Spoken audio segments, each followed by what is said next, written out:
বিচার পাবো, বিচার পাচ্ছি আমার মনে হচ্ছে। এটা আমি তাতে খুব খুশি। দাদা যেভাবে কথা বলেছে সেভাবেই বিচার দিচ্ছে।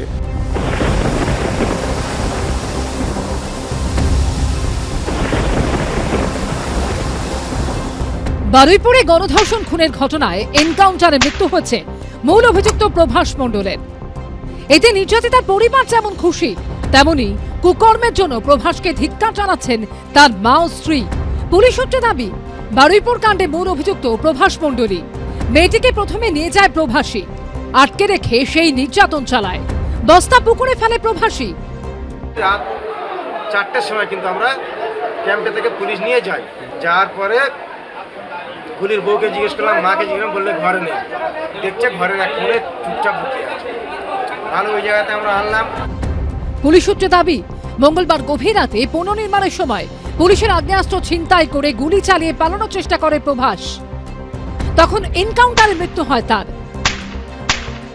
পুলিশের বন্দুক খুলে নিয়ে গিয়ে কেউ যদি গুলি চালানোর চেষ্টা করে তো পুলিশ তো আর মোয়া খাওয়াবে না, নাড়ু খাওয়াবে না, পুলিশ গুলিই খাওয়াবে। মেয়েদের উপর যদি এই ধরনের অত্যাচার যে জন্তু করবে তা বেঁচে থাকার অধিকার নেই। এবার সেটা কোন পদ্ধতিতে হবে, সেটা মানে সঙ্গে সঙ্গে আইনের বাইরে গিয়ে হবে নাকি দ্রুততার সঙ্গে আইনের মধ্যে দিয়ে হবে। পুলিশ সূত্রে খবর, এখনো তদন্তকারীদের বিভ্রান্ত করার চেষ্টা চালিয়ে যাচ্ছে ধৃত বাকি 3 জন। গণধর্ষণ ও খুনের ঘটনাতে এর আগে গ্রেফতার হয়েছিলেন প্রথমে প্রভাস মণ্ডল, এবং সেই সময় সে জিজ্ঞাসাবাদে কিন্তু বারবার বলছিলেন যে এই গোটা ঘটনার সাথে সে যুক্ত নয়, যুক্ত রয়েছে আনন্দ সর্দার এবং দিবাকর সর্দার এবং বাকি অভিযুক্তরা।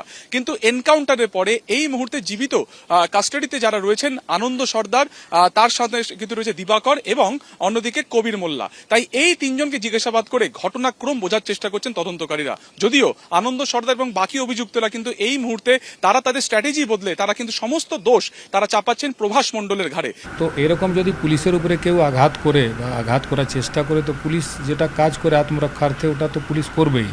তা যে কোনো জায়গা হতে পারে, এখানে তো কোনো বাউন্ডারি বলে কলকাতা বা এরকম নেই। তো within legal limits if police is attacked, তো police has got all right of self defence. Baruipur এনকাউন্টারে তদন্তভার নিয়েছে সিআইডি। ঘটনার পুনর্নির্মাণের সময় এসআইটি ও পুলিশ আধিকারিকদের যে টিম ঘটনাস্থলে গেছিল, তাদের বক্তব্য রিপোর্টের আকারে রাজ্য পুলিশের ডিজিকে পাঠিয়েছেন বারুইপুর পুলিশ জেলার এসপি। পার্থপ্রতিম ঘোষ, সুকান্ত মুখোপাধ্যায় ও রঞ্জিত হালদারের রিপোর্ট, এবিপি আনন্দ। এবিপি আনন্দ, এগিয়ে থাকে, এগিয়ে রাখে।